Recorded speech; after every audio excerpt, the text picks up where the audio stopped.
Hi, I'm Rachel George and I'm in Los Angeles, and Jill Santibanez is in Nashville, and this is The Girl Boss Next Door.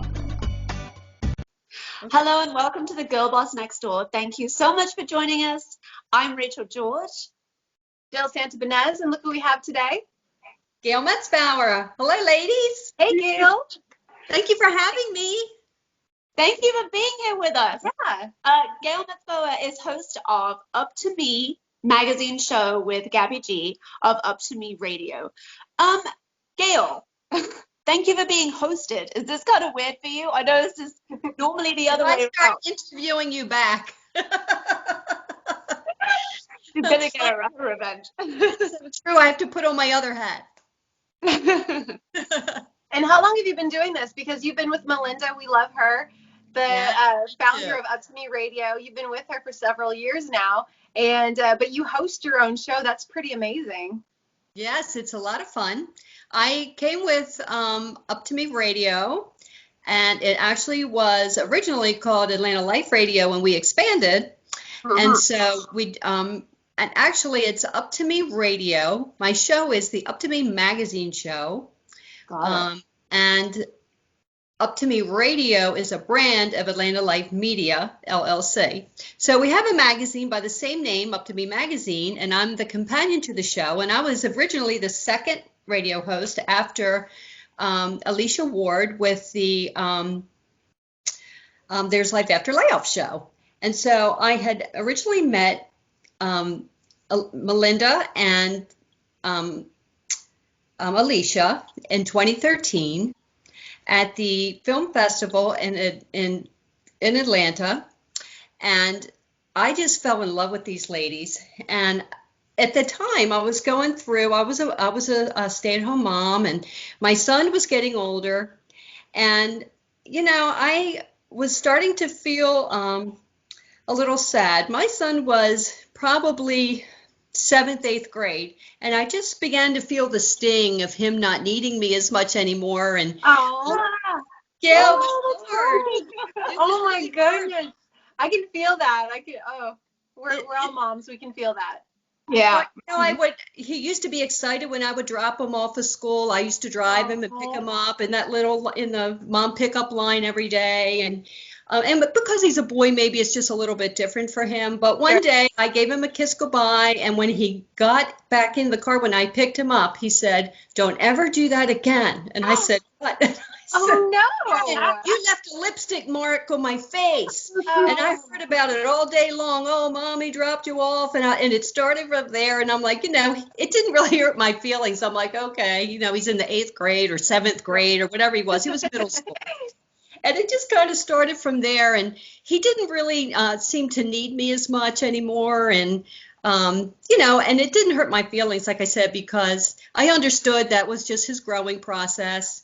But really, I started to ask the Lord, what do I have for me? Because, you put your whole identity into being a great mom and a great wife. And then I just started to kind of ponder with the Lord, what can I do? And I just went through a little bit of a little sad time right there. And so I was just asking the Lord to kind of help me out. And my girlfriend, Julie Silcott, who was an executive producer with Stone Road Pictures, and she and I were encouraging each other on the phone, and she had just had a film called Sins of the Fathers, and I got to meet her. We got to meet her in Nashville. Yeah. You did? Oh my goodness. She was a guest on your show with us. That's right. Well, at that time, she had just finished a prior film called The Sins of the Fathers, and she won the Kingdom of Christian Film Festival in 2013. And so she said, "You have to go with me." And it was like we were having this big adventure, and it was so much fun. And so when we were sitting at the banquet table for her, we were there to honor her and the other winners of the film festival. And Julie's film won the Closing Film Award in 2013. And there was Melinda and Alicia Ward of Life After Layoff. And so I saw them sitting at my table, but no one was really speaking to them directly because the table was so big and everybody's just turning to each other. And I said, oh my goodness, these lovely ladies are like across this table and nobody's speaking to them. So I went over to them and sat down and just struck up a nice conversation with Alicia. And she told me about her radio show called There's Life After Layoff. And I said, Alicia, I said, I'm going through that right now because her show was, she brought on experts who gave great tips and tools for people and she still does this, and she's an amazing, amazing host. And so she brings on people to help others who have been through the layoff process through their jobs. She had been through it 3 times, and the devastation that brings. I've experienced that in my career. And oh my gosh. So I said, you're helping a lot of people. Do you know how important it is what you're doing? Please let me help you. This isn't just for people in Atlanta. Let's bring it. At the time I lived in Philadelphia, I said, how about if we create a conference? She goes, we're already doing a conference here and it's sold out. So I said, well, it needs to go around the country. Let me help you bring it to Philadelphia. So that began our working relationship. And because of that working relationship, after a year, this was 2014, the team invited me to be the second host of the Up to Me magazine show. And in doing and going through the process of conducting this conference in Philadelphia, it created a magazine. All the speakers, it was such an amazing process, and the Lord really blessed us with it. And so it became the Up to Me magazine show. And so I bring on lovely guests like Jill Santibanez and TJ Case. Yes, thank you. Yeah, with Nashville Entertainment Weekly. I was blessed to be a guest on their show a couple of times. We've been to their studio. It's so exciting. And so now I get to be a guest on your amazing show. And now you have your own radio show, and you have your own radio show, Rachael, and I'm so excited. Now, I was just going to ask you, now the both of you are actors and are actresses as well, right? Yes, that's actually how we met, she and I. Yeah. I mainly write, but yeah. How fun is that? I was an actress. I have a theater background. I don't have a broadcasting background. Yeah. But it comes in handy. Yes, it does. Listening and then, absorbing what somebody else has said, and, then asking around those kind of natural questions is definitely something that helps, I think, Now Rachael studied theater in London, didn't you, Rachael? I did. Yeah. Well, you know what? I never had the intention of being on stage, although I've done it. But I actually just enjoy storytelling. And I think if you enjoy storytelling, then you can kind of flip your hand to any aspect of theater or any kind of production, because, my goal was to, evoke emotion from an audience or from somebody else, and to learn from other people. So although I didn't think, I'm going to be an actress necessarily, I love to write and I wanted to be part of theater. I love to write as well, and actually I love storytelling. And when I was a little girl, from the time I was about 5 years old, I can just remember one of my earliest memories is I was always entertaining all my neighbors. And so I would go up to the street and knock on their door, and I'd say, I have a joke, or I have a new song, and I'd be on the porch like singing my new song or telling a stupid joke, and the funny thing is, my neighbors would, they played along. They would laugh and clap or dance or it didn't even matter if I was good or not. It was just I wanted to perform. And tell stories and tell jokes and make people laugh and make them feel good. And so I remember standing on the porch of my neighbor's house, Miss Dorothy, and I heard her telephone ring. And she goes, oh, my phone's ringing, Gail, hold on. And she went and got it. And I could hear my mother's voice saying, is Gail up there? Oh, my gosh. Trying to find you. Yes. And she'd say, tell her to come home. Because there were 10 kids in my family, and my mother kept a good eye on us. But she always knew where I could find a captive audience. You stood out because 1 of 10 kids. Oh, my goodness. Yeah. TJ's mom, I believe, is 1 of 10 kids. And so it's like, how do you get attention if you're 1 of 10 kids? Right. You definitely got your attention. That's so funny. Sweet. Yeah. So I've always loved to tell stories. And my sister got a tape recorder one year for Christmas. And I would take it all the time and record myself interviewing people that I saw on television. That's And awesome. and I'm going to date myself with my age, but one of my favorite television shows after school was the Patty Duke Show. And that's when Patty Duke played her English cousin, Kathy. And you guys are probably too young. You're probably too young to know that, or to be familiar with it, but you could Google it.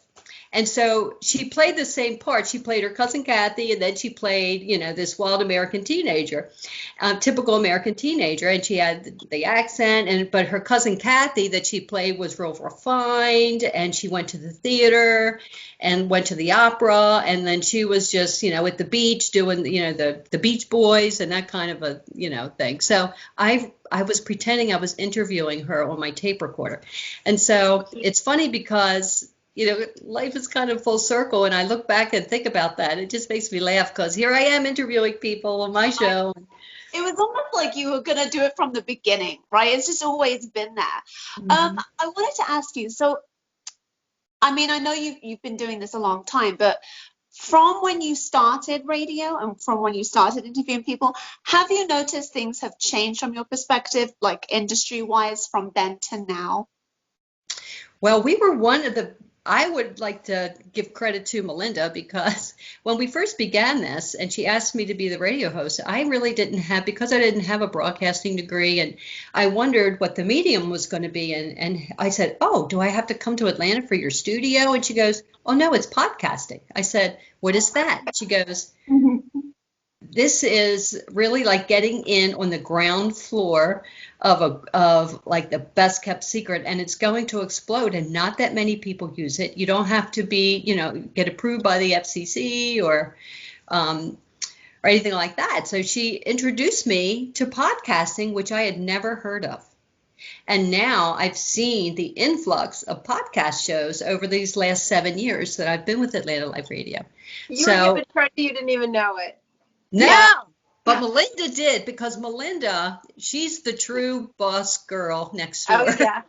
Between the two of us, she is the true boss girl.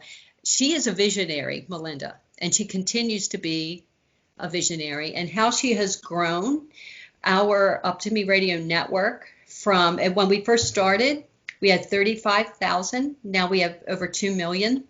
Wow. That's incredible. And 12 to 15 shows and production. We have production sister company, Atlanta Life Media. We had the magazine. So we have our hands on a lot of different things, and the industry has just really grown. So that's really what I have noticed over the years, and how quickly it has turned over and grown. But again, I give all that credit to Melinda. Well, you can't give all of that credit to her. I mean, obviously you're amazing. Come on, you have to take some. You have some draw, right, for the audience and your guests, your viewers, your listeners, right? We have some what? You have draw, like people listen to it because of you as well, of course. Yeah, for sure.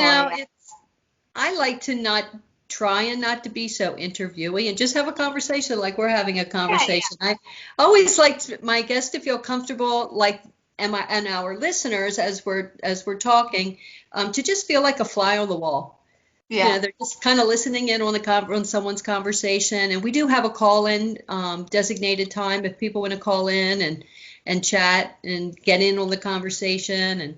But I really am very proud of the guests that we bring on, because the guests I bring on for the most part are, and this includes the entertainment industry like yourself, Jill, and Rachael, the guests that I bring on, because I call them overcomers with purpose. Everybody has a backstory. Yeah.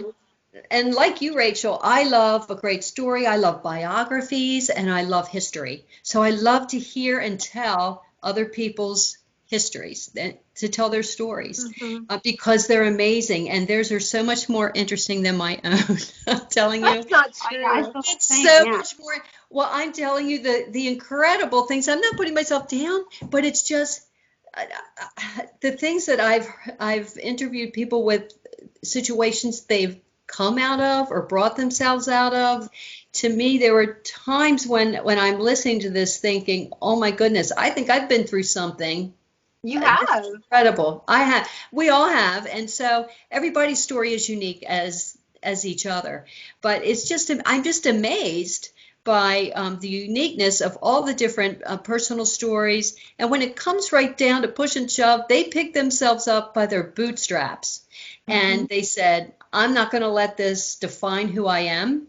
Whatever their life-changing, situation was, they pick themselves up by their bootstraps. Not only do they thrive and come out of it, but then they turn around and they create a business, a ministry, to help other people through that. And they provide resources and tools and businesses to help other people through it. So, and that's really why I was inspired by what Alicia does in her show, because that's what she did, and I was able to glean from that at the time that I needed it. So I'd like to think that I've contributed in that way for them to tell other people's stories that provide a lot of encouragement to other people. And I know every time. Yeah, I know every time that you and I speak, Gail, we always kind of get in depth with our family life and talk about just whatever's happening in our world, and you're always just like a breath of fresh air. Like you're so genuine and you're so positive, and no matter what is going on in your life, and I know that I have some drama, but whatever's going on in your life, whatever's going on in your life, you're so uplifting. Like no matter what you're doing, no matter what you're saying, it's like, that God is there, and I believe that, there is more than just, our daily things that we have to deal with, and because people are always going through something, like you said, but you definitely are like, you're so positive. Like I'm always uplifted every time I talk to you. So thank you for that. Thank you. You're welcome. Thank you for that. I feel like you channel everybody's stories and then you bring them to light and you bring them to other people. Gail, is there anything that you personally want to achieve for yourself, maybe not necessarily tied into all of the work that you do, for the magazine, but is there anything that you want to achieve this year for yourself, like any goals? Actually, there is it is industry related, because it's a new opportunity that's presented itself that I'm a little excited about. Really? And that is voiceover work. Ooh. I know. So I've had a couple of opportunities that are coming my way, and I got to do one for a MetLife last year. Yeah, nice. Yeah, so it's something new. It's fun. And it's just something that will help me to grow and to explore. And it's just a little part of my entity that I can grow on. But that's kind of, I think my goal was just to continue to create good content for people and to be able to find unique ways to do that. For instance, what you two are doing is amazing, Oh, thank you. Yeah, I always say that you and TJ are like a mini series. You're at this big. We have a lot of fun. You're a mini series. I don't know what you don't do. You do so many things, and you do every bit of it well. So that's just a homage to both of you, because you're the hardest working people I think I've ever met. You just never stop. Jill has energy that I can only dream of having. She has serious energy. Oh my God. I have as much energy as this one. We have nothing. He's amazing. DJ is amazing, and Rachael and Andy are amazing too. Every time I worked in Los Angeles, I could always count on them to be right there. Like I was able to book people not on stage, sorry. I was able to book people on set with me, and I was like, Rachael and Andy were like my first call. I was like, are you guys available? Because when you're working on set, like, you know how it is, like you're there for hours and hours, and you want people, like when you're working with casting, you want people that show up that look amazing, because she always did. Andy always looked great. And I was just like, who am I going to hang out with that I absolutely love to hang out with, for like 10, 12 hours. Yeah. 22 hours later, we're like, Jill. Like, I can't see anything, but I love you. Why did you ask me to do this? I know, but it was so much fun. Like, I miss working with them, and I was like, Rachel, we need to do something. And thank God she answered me right back, because when you feel like you are missing like your friends, and especially because I miss being in California. Aww. And Rachel's in California, and Andy is probably on set right now working. So I'm glad that Rachel has time to do this with me, or I'd be like, what am I gonna do? Like, I need like outlets of entertainment, of art, like. We're all super creative. That way too. We're all creative, but we all love people too, and like we love to learn from other people, and it's so nice, especially. And it's not, we're not excluding men, but I feel like it's important as women that we do, lift each other up, because we're not each other's competition. We should never be, and we can learn so much from each other. And Jill, as she's one of them right there. We just want to learn from you. Okay, so that's right. The whole reason that Jill and I, even started the podcast was that so we could, share inspiring stories from, Gail right here.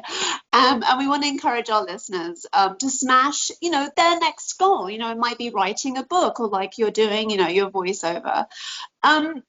Thinking about your own stepping stones and your own success, with all the ups and downs. Do you have any wise words of encouragement, maybe for people who maybe where you were 7 years ago? Oh my goodness. Yeah, you know what? The Lord had to teach me that this is a process. I'm somebody that my friend Julie always says, you remind me of that horse who's in the gate at a race, and the gates are closed and they're kicking at the gate. Like, come on, let's go. like get that gate open. And I've learned that I need to be patient with the process. And in being patient with the process, it allowed me to learn who I was, and to kind of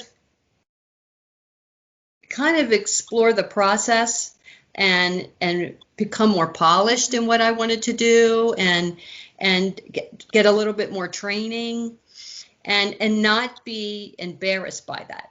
So it's okay. It's okay if you don't know how to do everything. Like when I first did my show, I said to Melinda, you have to forgive yourself a lot, I think, in the process. For sure. You have to forgive yourself. I said to her, I don't have any broadcasting. I'm going to have to go out and get some broadcasting skills. Like, I have to get some credentials. And she said, no, you don't. She said, you just talk. You know how to talk. Right. You gab. You're Gabby. Exactly. and the reason I'm called Gabby Gail is because my mother named me that, because she would say, of all the 10 kids, you're the gabbiest. Like, we all talk and have the gift of gab, but she said, you are the gabbiest, because I would follow her around the house, and I would say, I'd have my riddle book, and I'd say, Mom, and she's trying to, take care of the other kids or whatever, and I have my little riddle book, or I'm trying to tell her a joke, or I'm trying to show her listen to my little song. And she'd say, whew. And it was never in a disparaging way, but she'd say, I'm going to just call you Gabby Gail. And there was a doll that came out that So year sweet. in the 60s, and it was Gabby Gail. That was the name of the doll. And she said, I'm not going to say it again. Oh, it's funny. You got your name. I love it. Stuck. Gabby Gail. So she just called, Gabby so Gail. I'm just Gabby. And so Melinda said, look, you're Gabby. Just gab. That's all you have to do. She said, you don't have to be perfect. But so I had to be patient with myself in that process, and allow myself to slowly become perfected, and just be forgiving. But, you can just be yourself and enjoy the journey. That I have actually a sign in my studio that says, enjoy the journey, because I'm someone who's a planner, and I want to figure it all out, and I want all my ducks in a row. And sometimes life just doesn't happen that way. And you have to learn to kind of go with the flow, and just kind of take it as it comes, but enjoy it. Just enjoy it. I like that. That's nice. I guess I'm saying, don't put so much pressure on yourself, like to get there because it really is a process. It was for me. It is. It's been 7 years, and I'm still trying to perfect my craft. I never feel perfected, actually. That's really good insight, because sometimes, it takes time to get the right sound equipment, get the right, kind of flow to your interviews. Like Rachael is great. She's very organized. I kind of wing it. Like TJ kind of wings it. It's so funny. And it's like when we're doing our Nashville Entertainment Weekly interviews, TJ and I, he's the one that kind of just starts off a conversation, and he's just like, let's just talk about whatever. And I'm very factual. I'm like, let's talk about your awards. Let's talk about your music you have for sale. If they're an artist, right? But it's kind of reversed now. Like I'm very like off the cuff, and Rachael is like super organized. I love it. I like that too. Okay, but I'll be honest, I'm only more organized because I know my own crap. You know what I mean? Like I know that if I'm not organized in certain ways, I know what I'll do to myself. Right. I know who I am. She does an amazing job, and she's only been doing this. This is like our 7th episode, and she's been doing this forever. I would never I'm do like, that. yeah, I'm like, I was terrible when I first started hosting. I wasn't even listening. I told Rachael, I was like, I wasn't even listening to the people. I was so worried that I would forget my question. Because when you're on camera, you're like, you don't want to be a deer in headlights, So I'm like, okay, I have to like run off my questions before I forget them. Like, I'm not even going to respond to what you're saying because I want to say my next question before I forget. Like now it's just like, it's much more relaxed. It's like you said, Gail, more like a conversation. So, and that's how you have to be.